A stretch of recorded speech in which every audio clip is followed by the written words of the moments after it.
I straightened my tie, checking one last time that my presentation materials were perfect. Tonight's family dinner at my sister Rebecca's mansion was more than just a gathering. It was my chance to finally prove myself. After years of working in silence, making strategic investments through my company Griffin Capital, I was ready to pitch my biggest venture yet. I just needed backing from Monarch Bank, where my brother-in-law, Marcus Williams, served as executive vice president. The irony wasn't lost on me. 10 years ago, Marcus had been the one to deny my first business loan, calling my ideas childish fantasies. Now he paraded around at every family function, reminding everyone how he'd saved my sister from her struggling family by marrying her. James, Rebecca greeted me at the door, air kissing my cheek. My little sister had changed since marrying into the Williams banking dynasty. The warm girl who used to defend me against schoolyard bullies was now more interested in social climbing than family loyalty. "You're looking professional," she said, eyeing my off-the-rack suit with barely concealed disappointment. "Marcus just got back from Milan. Wait till you see his new Italian suits." The dining room was a monument to new money trying to look old. Crystal chandeliers, antique furniture, and what I suspected were reproduction paintings pretending to be originals. Marcus sat at the head of the table like a king holding court. "James, the small business genius graces us with his presence," Marcus called out, drawing laughs from the other guests, all bank executives and their wives. "Still running that little investment firm of yours? What was it called?" "Pigeon Capital." "Griffin Capital," I corrected quietly, setting up my laptop. "And actually, that's what I wanted to discuss. I have a proposal." "Oh God, not another one of your proposals," Marcus groaned dramatically. "Remember his last idea, honey? What was it? Affordable housing developments, as if anyone wants to invest in that." Rebecca giggled nervously. "James, maybe this isn't the right time. The proposal is solid," I pressed on. "A $2 billion development project. Sustainable housing, commercial spaces, community facilities. All we need is financing from Monarch Bank." Marcus nearly choked on his wine. $2 billion? Have you lost your mind?" He started laughing, and others joined in. "You can barely afford that suit, and you want to play with billions." "The numbers work," I insisted, pulling up my presentation. "If you just look." "Enough." Marcus slammed his hand on the table. "You want to know why you'll never succeed?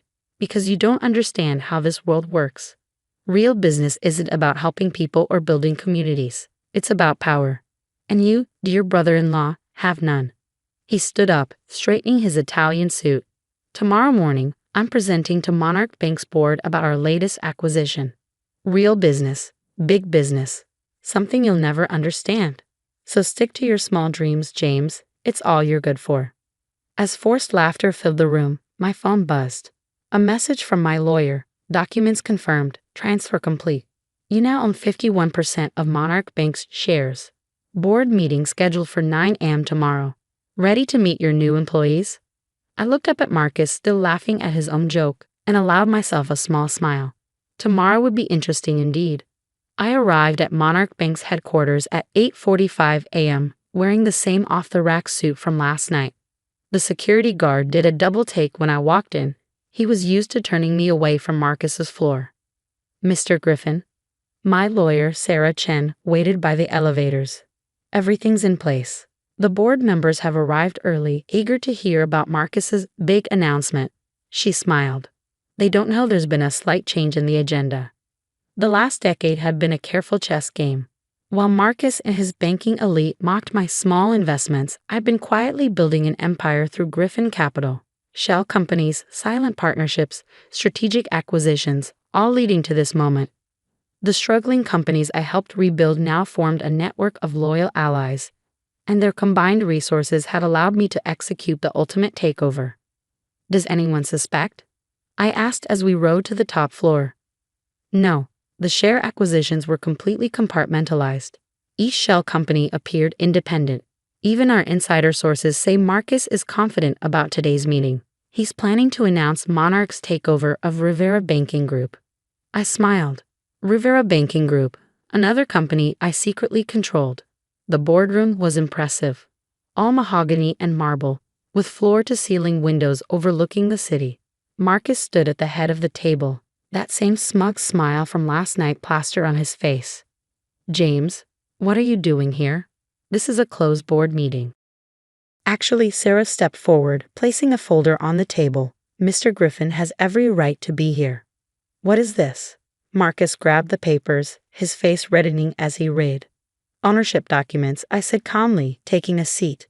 As of 8 a.m. this morning, Griffin Capital holds 51% of Monarch Bank's shares. The room erupted in chaos. Board members grabbed copies of the documents, whispering frantically. Marcus's face had gone from red to white. Impossible. We would have known if someone was buying up shares. Would you? I pulled up a presentation on the boardroom screen. A web of companies and acquisitions, all leading back to Griffin Capital. You were too busy looking down on small businesses to notice them uniting under one banner. My banner. This is a trick, Marcus sputtered. The Williams family has controlled this bank for generations. Until you started making risky investments and alienating smaller clients, I countered. Did you think those clients had nowhere else to go? They came to me, Marcus. All those small dreams you mocked. They added up. The board members were nodding now, seeing the full picture. Marcus had been bleeding the bank with his aggressive expansion plans, while I'd been building a sustainable network of loyal customers and solid investments. You can't do this, he whispered. Rebecca. She's your sister. Yes, she is. And maybe now she'll remember what that means. I stood up, straightening my off-the-rack suit. By the way, your Rivera Banking Group takeover announcement? That won't be necessary. They already answer to me. The boardroom doors opened and Rebecca burst in, her face streaked with tears. Marcus, what's happening? Why is our account frozen? About that, I turned to my sister. We need to discuss some irregularities in Marcus's personal trading accounts. Significant irregularities. Marcus collapsed into his chair, his Italian suit suddenly looking like the costume it always was. All those years, he breathed. You were playing us. No, Marcus. I was just doing business, real business, something you never understood. The next few weeks were a whirlwind of audits, meetings, and revelations. What started as a takeover quickly turned into a scandal as our forensic accountants uncovered years of Marcus's financial misconduct. Unauthorized trades, inflated assets, and personal expenses disguised as business costs. The prestigious Williams banking dynasty was built on a foundation of sand. I sat in my new office, formerly Marcus's, reviewing the latest audit reports when Rebecca stormed in. How could you do this to us? She demanded, slamming her hands on my desk. Do you know what people are saying? Our friends won't even take my calls. Your friends? I looked up at my sister. Or your husband's friends? What's the difference? Marcus gave me everything. A perfect life, status, respect. Respect? I stood up, walking to the floor-to-ceiling windows. Let me show you something. I pulled up security footage from last month's board meeting. Watch how your husband treated his employees. The ones who weren't important enough. Rebecca's face fell as she watched Marcus berating a junior analyst, mocking an elderly board member, dismissing valid concerns about predatory lending practices. This was your perfect life? I asked softly, standing silently while he bullied people, just like you stood silently at that dinner when he humiliated me. I didn't know what else to do, she whispered. After he helped pay for Mom's medical bills. I paid for those bills, I interrupted.